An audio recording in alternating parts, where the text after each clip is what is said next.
Hey, it's Pastor Doug, and I'm with you again for another time to hear a folk tale that hopefully will remind you that there are things that we can learn from the scriptures that teach us about God, but we can do it in a fun way. So, this is a story about a time whenever Jack and Will and Tom had gotten pretty old together, and their mama was a looking at them and said, "Why, you boys, it's about time for you to get out on your own and seek your fortune. Why, you're going to have to get out there and build your own place.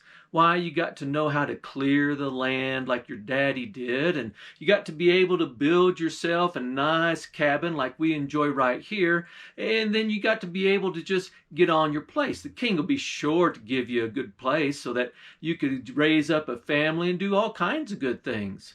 Well, Tom decided that since he was the oldest, he'd be the very first one to strike out and see what he could do. Why, before he went, he looked over the house to see how it was made. His mama assured him how he needed to make sure he cleared the ground and got it on a good foundation. Got to clear around, make sure there's good stone there. And if it wasn't stone, had to dig down and put stone in. Then had to build up the walls so it had good and brick. And then they'd be able to put logs on the other side, and great big old sturdy hard logs that could be lined together. He looked how his daddy had chopped them and fit them together, and how he'd used the mortar in between them, and it looked like a sturdy house. Tom got all that in his mind, and he decided to get on out there. Why, he'd gone through, and the king had told him where some good land was that he could start to working in. It was pretty wild out there, and so he made himself out to it. And as he started to working on it, there was this little old woman come up there. She's just saying, "Oh, Tom, what are you doing? What are you doing out here all by yourself?" He says, "Oh, I'm out here to get myself started. The king give me this land here." She says, "The king? He didn't give you this land here." And then he said, "Well, he certainly can't. It's his land." She said, "Well, I guess it is. So how you going to build your house?" Why, he just started talking about he was going to build it up with rocks and learn, and then put on those big old logs, and it was going to be sturdy. Wouldn't have to worry about critters or anything else. No foxes, no bears, maybe a giant, but you can't stop them with a little old house anyways. And she says, "Oh, you don't want to do that. Why, that would take forever and a day. Why, you'd be up here for months and years just getting your house together. No, and it'd be awful hot in there, and being in the summer like it is, why, I just can't see you being in there just a sweating away. No, no, no. What you need to do is go down there to Mr. Thompson's place. Got a nice big old field of corn, and you need to get you up a bunch of corn stalks. Why, you can make yourself a nice house out of corn stalks, and you'd be just perfectly safe right there." Why, Tom thought about it and thought, why, I would be. I'd be just fine. And so he went down there. He loaded him up corn stalks and carried them back. He had to take load after load after load. And he got himself there, and he built himself a beautiful corn stalk house. Why, he was just enjoying it, and he was liking it. He thatched the roof together with silks, and it was shedding off the water. He was dry, and he wasn't too hot. A little bit of breeze would come in and out. And he was a-liking it. Why, he was a-liking it until that old woman come up again. She came up in the middle of the night.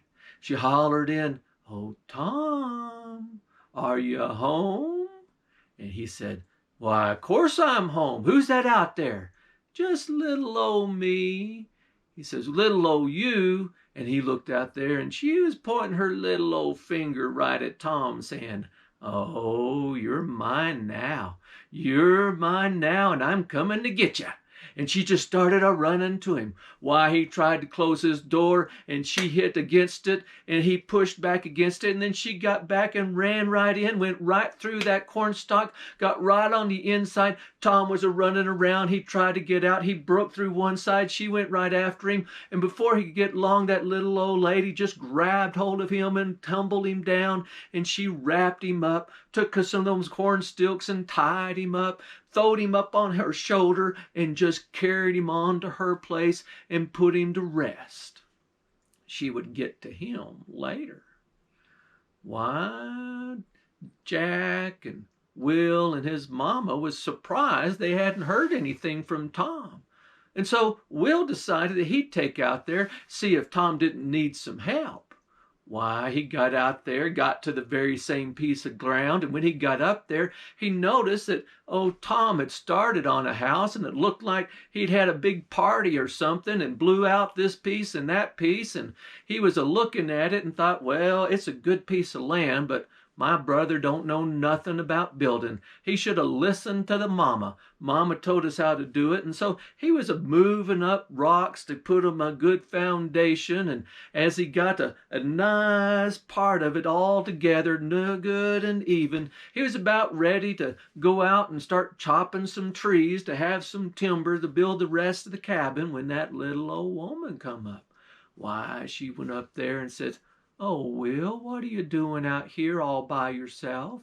He says, "I'm not by myself. My brother's out here somewhere. I'm sure that he's going to show up, and together we'll just build ourselves a good, strong house."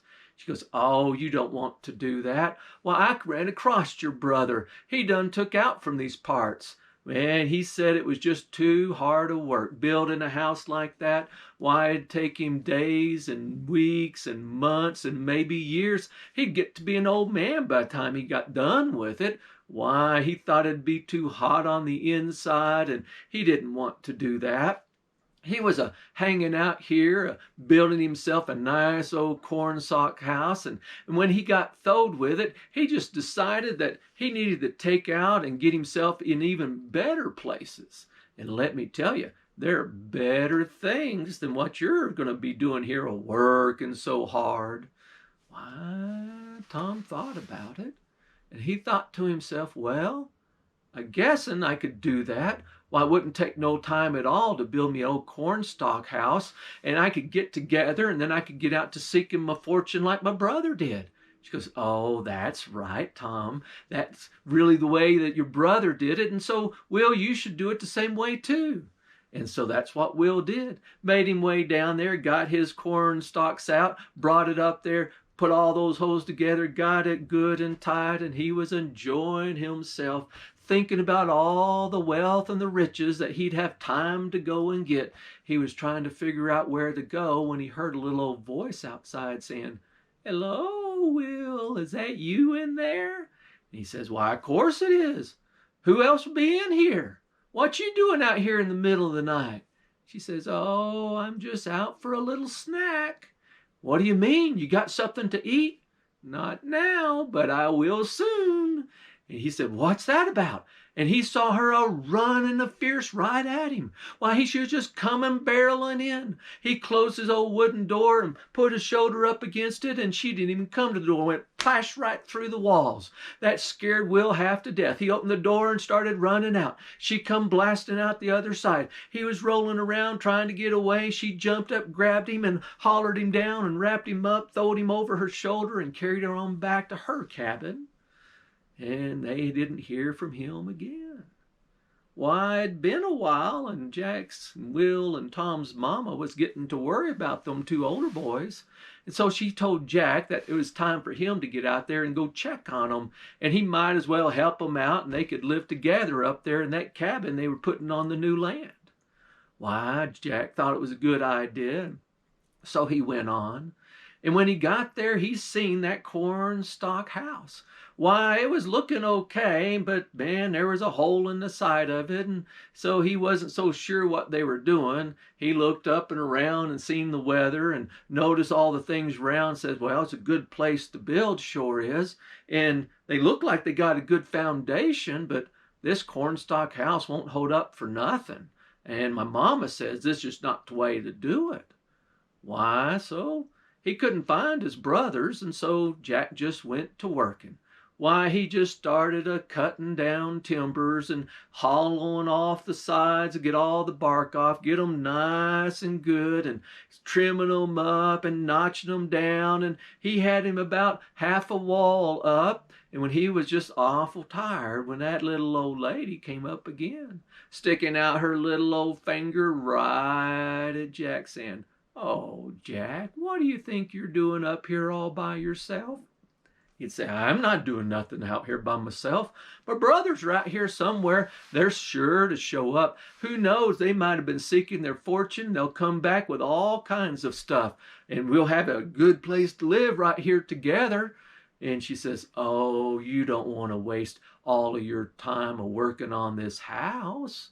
No, it'd take you weeks and months and years to build this thing. Why, I saw your brother Tom, and then I saw Will, and why, they just decided that they would make themselves a quick place. You can see this nice, good old cornstalk house that they built. It didn't hold them back. They was able to get out and seek their fortune, and that's exactly what they done. They'd want you to do the same thing too. Isn't that what you want to do, Jack?" And he says, "Why, law, no, I don't want to do that. Why, my mama said that I ought to build one just like we lived in. Why, it's been good for us all these days. No storm been able to get in it, no critters crawling over the things. It's the best house ever. I think I'll just do what my mama says."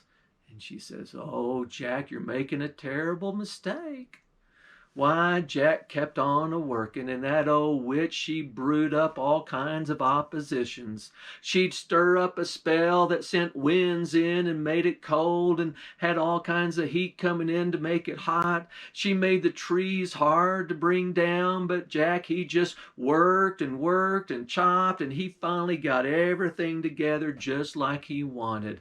And he made himself a nice, big, strong house. Why, and that witch knew there's only one left thing for her to do, and that was to fool him to let her in. So she came out one night and hollered, "Hello, Jack, you in there?" He said, "Why, of course I'm in here. Where else would I be? Got myself a nice big old cabin, got me some wood in here nice and warming up, got me some victuals a-cooking." And she goes, "Oh, I'm just an old woman out here, and it's awful cold. Why don't you let me in and join you?" "Why," Jack said, "I don't know about that." And so she just got up there and she got real close and she tried to push herself in, but Jack wouldn't let her. He says, "Oh, Jack, you got to let me in. I'm freezing to death." He says, "Oh, I don't want anyone freezing to death." And he cracked it just a little bit, and she stuck her own nose right in that crack. She goes, "Oh, it feels so good on my nose. Oh, it feels so nice. You need to let my head get in. Oh, the rest of my head's just freezing to death."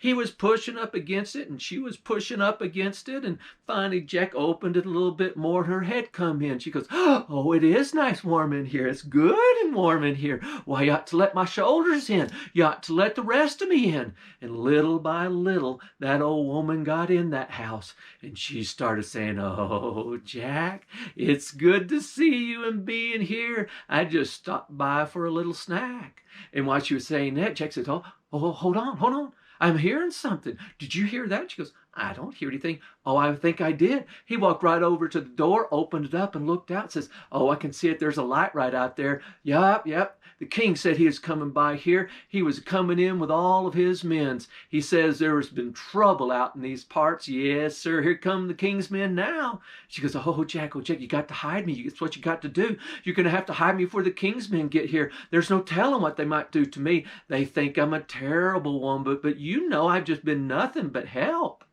Why, Jack says, "Oh, I don't know what to do. I don't know." And he'd brought up one of his mama's butter churns, and she goes, "Oh, you hide right in here." It was a great big barrel of one, and so he opened up the top. She hopped right in. He put on the top and nailed it down shut. And then he went over and he got his kettle and started boiling up some water. He went over to that butter churn, and right with that hole in the top where the stick goes down, he just poured in a little bit of scalding water. And she goes, "Oh, what are you doing up there? You're trying to go." "Shh. shh, the king's men, they're real close, real close. I just didn't want you to get cold. I was just trying to warm you up. And she says, okay, okay. And he'd pour in a little bit more boiling water. And she was screaming and hollering, what are you doing? I can't believe you're and trying to get out. But she was all tangled up and couldn't get out there. And Jack just says, oh, no, no, no. And she's got to let me out of here, Jack. And he says, well, the king's men right here. I'll let you out on one condition. And she says, oh, anything, anything. You got to give me your word. How I give you my word? You know I may be a witch, but I'm a witch of my word. He says, well, good. And I want you to do the very thing you should have done all along. I want you to show me where my brothers are. And once I get them back here where they're safe and sound, I don't want to see you no more. Why, she made her promise. And Jack took that paw and poked it down a couple of times to make sure it was a good promise. Then he wrenched off them nails after he carried it outside, and she come a slithering right up out of it. She looked right up at Jack and says, oh, there is no king's men out here. You're a sly one, you are. But I'll tell you what, I keep my word. And she led Jack right to her old cabin, and she got Tom and she got Will, and he got them all undone. They was about skinnied up to nothing because they hadn't eaten in so long, and Jack got them back to their house, and they started eating biscuits and frying corn and having all kinds of good food, and they plumped up pretty quick. And they just lived themselves pretty nice out there in that good old strong house. And they say they didn't let nobody else come in the middle of the night because you just don't know who it might be. But old Jack, he was always a little tender-hearted, always going to say, we can't let one little old witch keep us from helping out anybody that might need real help. And so they got to being where they'd help out just about anyone. And that's the end of that. Now, I tell you that story because there's going to be a lot of people giving you advice how to live your life. And a lot of them are going to give you advice that ain't no good and only going to get you in trouble. But when you listen to the Lord and follow His word and build your house on a firm foundation with a solid walls that goes with the gospel of peace, that's going to be a house you can live in forever. And who knows? You might rescue some people who didn't make those better choices to start with, but you might live together forever. And that's the end of that.